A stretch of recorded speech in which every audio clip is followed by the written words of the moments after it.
Punjab Group of Colleges for Women, Kyali Campus and Gajjar Campus, Gujranwala, commences registration for regular session 2020 and introduces pre-first year online classes. Dear parents and students, admissions are open in pre-first year online classes from 20th of April 2020.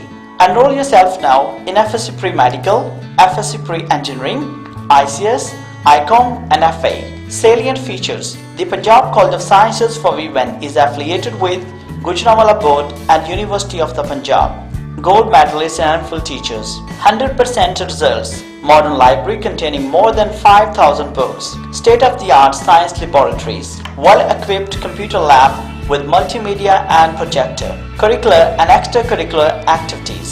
For Kyali Campus, please contact 0321 4295 444, Main Sheikhpura Road, Kyali Phuli, Gujranwala. For Gajjar Campus, please contact 0307 1417 452, Gajjar Campus, Main Gajjar Road, Gujranwala.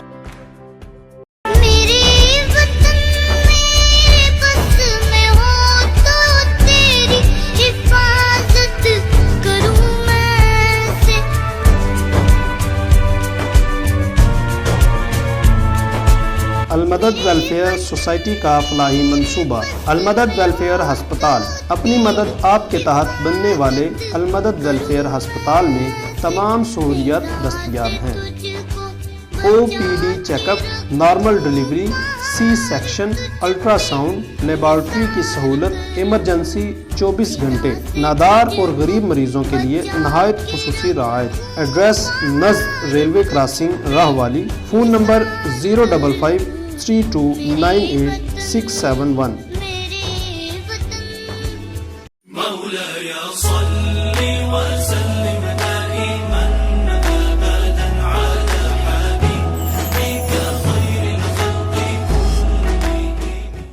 الحمدللہ رب العالمین والصلاة والسلام علی سید الانبیاء والمرسلین، اما بعد فاعوذ باللہ من الشیطان الرجیم، بسم اللہ الرحمن الرحیم۔ قال اللہ تبارک و تعالی فی القرآن المجید والفرقان الحمید، یا ایہا الذین آمنوا کتب علیکم الصیام کما کتب علی الذین من قبلکم لعلکم تتقون۔ صدق اللہ مولانا العظیم وبلغنا رسولہ النبی الکریم الامین، ونحن علی ذلک لمن الشاہدین والشاکرین، والحمد للہ رب العالمین۔ ناظرین، آج کی جو میری گفتگو کا موضوع ہے وہ ہے جان بوجھ کر روزے کو ترک کرنے کی مذمت۔ اللہ رب العالمین نے قرآن مجید برہان رشید کے اندر ارشاد فرمایا، اے ایمان والو، تم پر روزے فرض کیے گئے جیسا کہ تم سے پہلی امتوں پر فرض کیے گئے تھے، اور تم پر فرض کرنے کی وجہ یہ ہے تاکہ تم پرہیزگار اور متقی بن سکو۔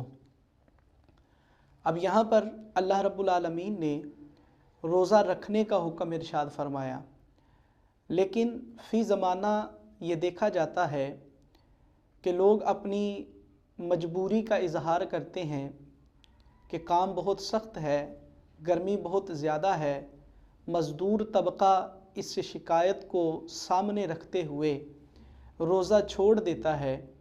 تو آئیے سنتے ہیں آقا کریم صلی اللہ علیہ وآلہ وسلم نے رمضان کا روزہ جان بوجھ کر ترک کرنے کے متعلق کیا ارشاد فرمایا۔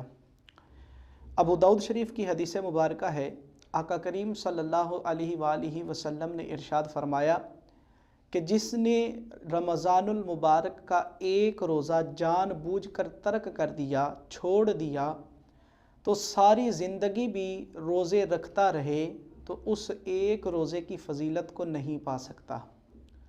اب یہاں پر اس حدیث کے الفاظ کی طرف غور کیجئے کہ رمضان المبارک کا جو فرض کیا ہوا روزہ ہے، اللہ رب العالمین نے جو مسلمانوں پر فرض کیا ہے، اس کی فضیلت اور اہمیت اس قدر ہے کہ کریم آقا صلی اللہ علیہ وسلم نے فرمایا کہ جو جان بوجھ کر ایک روزہ ترک کر دیتا ہے، ساری زندگی بھی روزہ رکھتا رہے تو اس ایک روزے کے برابر ثواب حاصل نہیں کر سکتا۔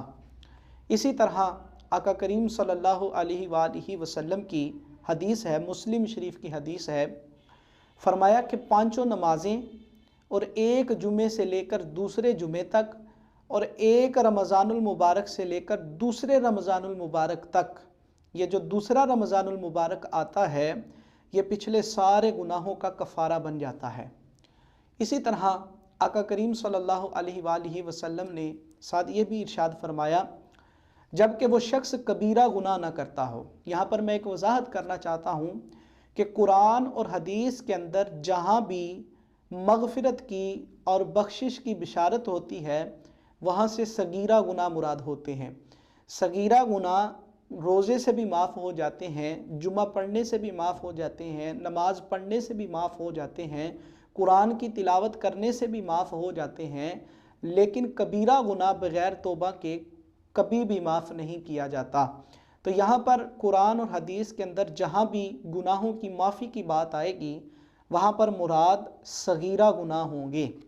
اسی طرح بخاری اور مسلم شریف کی حدیث مبارکہ ہے، آقا کریم صلی اللہ علیہ وآلہ وسلم نے ارشاد فرمایا کہ اسلام کی بنیاد 5 چیزوں پر ہے۔ ان میں سے جو پہلی چیز ہے فرمایا کہ اس بات کی گواہی دینا کہ اللہ رب العالمین ایک ہے اور محمد مصطفیٰ صلی اللہ علیہ وآلہ وسلم اللہ کے رسول اور بندے ہیں۔ یہ اسلام کی پہلی بنیادی چیز ہے جس کے اوپر ہر مسلمان کا ایمان ہے، ہر مسلمان کا مومن کا ایمان ہے۔ اور دوسری جو چیز ہے فرمایا کہ نماز قائم کرنا یہ اسلام کی دوسری بنیادی چیز ہے۔ پھر اسی طرح فرمایا تیسری چیز جو ہے وہ زکوٰۃ دینا ہے، چوتھی چیز رمضان کے روزے رکھنا، اور پانچویں جو چیز ہے وہ حج ادا کرنا ہے۔ اب یہاں پر یہ حدیث مبارکہ آقا کریم صلی اللہ علیہ وسلم نے ارشاد فرمایا کہ 5 چیزیں اسلام کی بنیاد ہیں۔ اب بنیاد کے متعلق آپ سمجھتے ہیں کہ ایک مکان کو کھڑا کرنے کے لیے 4 دیواروں کی ضرورت ہوتی ہے۔ اگر ان میں سے ایک بھی دیوار کو نکال دیا جائے تو شاید جو چھت ہے وہ اس 3 دیواروں پر کھڑی نہیں کی جا سکے گی، بلکہ یقیناً چھت کو اس چیز پر ان 3 دیواروں پر کھڑا کرنا مشکل ہو جائے گا، اور پھر نتیجہ کیا ہوگا کہ وہ سارے کا سارا مکان گر جائے گا۔ یہاں پر بھی بیعینی ہی ایسا ہی ہے، آقا کریم صلی اللہ علیہ وسلم کی حدیث کا مفہوم ملتا ہے۔ فرمایا کہ نماز جو ہے وہ دین کا ستون ہے، تو جس نے نماز کو ترک کر دیا اس نے دین کو گرا دیا۔ اسی طرح یہ 5 چیزیں جو ہیں وہ اسلام کی بنیاد ہیں۔ اگر ان میں سے ایک بھی چیز کو ترک کر دیا جائے، چھوڑ دیا جائے، تو اسلام جو ہے وہ خطرے میں آ جاتا ہے، ایمان مسلمان کا، مومن کا خطرے میں پڑ جاتا ہے۔ اور حضرت عبداللہ بن عباس رضی اللہ تعالیٰ عنہ جو کہ مفسر قرآن ہیں، آپ نے اس حدیث کے تحت فرمایا کہ اسلام کی بنیاد اور اس کے ستون 3 ہیں۔ آقا کریم صلی اللہ علیہ وسلم نے 5 چیزیں بنیادی طور پر ارشاد فرمائیں، اور مفسر قرآن حضرت عبداللہ بن عباس رضی اللہ تعالیٰ عنہ نے 3 چیزیں جو ہے وہ فرمایا اسلام کی بنیاد اور ستون ہیں۔ پہلی چیز یہ ہے کہ لا الہ الا اللہ کی گواہی دینا، اور دوسری جو چیز ہے وہ نماز پڑھنا، اور تیسری چیز جو ہے وہ رمضان کے روزے رکھنا ہے۔ اب یہاں پر حضرت سیدنا عبداللہ بن عباس رضی اللہ تعالیٰ عنہ نے بڑا ہی سخت حکم ارشاد فرمایا۔ مفسر قرآن ہیں، ان کا حکم معتبر ہے، آقا کریم صلی اللہ علیہ وسلم کے معتبر جلیل القدر صحابی ہیں۔ فرمایا کہ اسلام کی بنیاد 3 چیزیں ہیں، نماز پڑھنا، رمضان کے روزے رکھنا، اور لا الہ الا اللہ کی گواہی دینا۔ پھر ساتھ ہی فرمایا کہ اگر ان 3 چیزوں میں سے کسی ایک بھی چیز کو ترک کر دیا جائے گا، جو شخص ان 3 چیزوں میں سے ایک کو بھی ترک کرے گا تو کافر کہلائے گا، اس پر کفر کا حکم ہوگا۔ اب یہاں اس کی بھی وضاحت کرنا چاہوں گا کہ کفر کا حکم یہ ارشاد فرمایا تو اس کا مطلب کیا ہے۔ یہاں پر محدثین نے اس جو ہے وہ قول کی وضاحت کرتے ہوئے فرمایا کہ یہ فرمان یا تو زجر یعنی ڈانٹ ڈپٹ پر مبنی ہے، یا اس شخص پر محمول ہے کہ جو بغیر شرعی عذر کے رمضان المبارک کے روزے ترک کر دیتا ہے۔ یعنی ڈرانے کے لیے یا تو فرمایا کہ وہ شخص کافر ہے، یا پھر اس شخص کے لیے فرمایا کہ جو ہے وہ بغیر شرعی عذر کے بغیر کسی وجہ کے رمضان المبارک کے روزے کو ترک کر دیتا ہے۔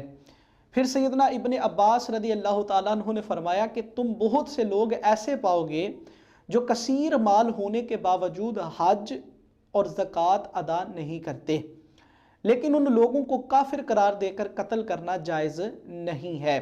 اس سے بھی یہ پیچھے والی بات کی وضاحت ہے کہ جو پیچھے فرمایا کافر ہے وہ اس شخص کے لیے ہے کہ جو عادی ہو رمضان المبارک کے روزے بغیر عذر کے ترک کرتا ہو۔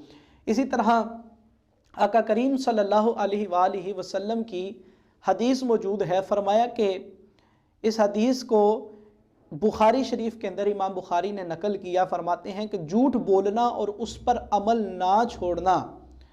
کرنا نہ چھوڑنا اللہ تبارک و تعالیٰ اس کے کھانے اور پینے کی پرواہ نہیں کرتا۔ مطلب اس کا یہ حدیث کا ہے کہ ہم روزہ رکھنے کی حالت کے اندر روزہ تو رکھ لیتے ہیں، بھوک اور پیاس صبح سے لے کر شام تک برداشت کرتے رہتے ہیں، ساتھ میں جھوٹ بھی بولتے ہیں، غیبت بھی کرتے ہیں، چغلی بھی کرتے ہیں، حسد بھی کرتے ہیں، وعدہ خلافی بھی کرتے ہیں، تو ان ساری چیزوں کا مجموعہ ہمارے اندر موجود ہوتا ہے، تو ایسے شخص کے کھانے پینے سے رکے رہنے کی، یعنی اس شخص کے بھوکا رہنے کی پرواہ اللہ تبارک و تعالیٰ نہیں فرماتا۔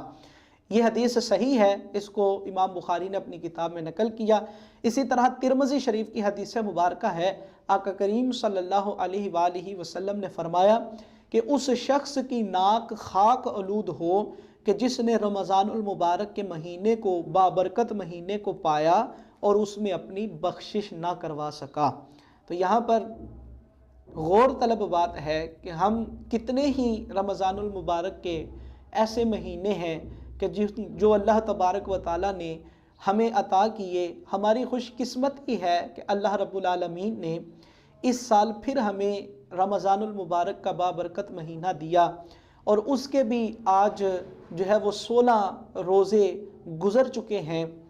تو ناظرین، میری آپ سے یہی التجا ہے، آدھا رمضان المبارک ہم سے رخصت ہو گیا، مگر افسوس کہ نہ ہم رحمت کو صحیح معنوں میں سمیٹ سکے اور نہ ہی اپنا نام بخشش کرانے والوں کی لسٹ میں شامل کروا سکے۔ تو دعا کیجئے اللہ رب العالمین میری، آپ کی، ہم سب کی بخشش فرمائے، جو سنا یاد رکھ کر عمل کرنے، دوسروں تک پہنچانے کی توفیق عطا فرمائے۔ وآخر دعوانا ان الحمدللہ رب العالمین۔ مولاي صل وسلم دائما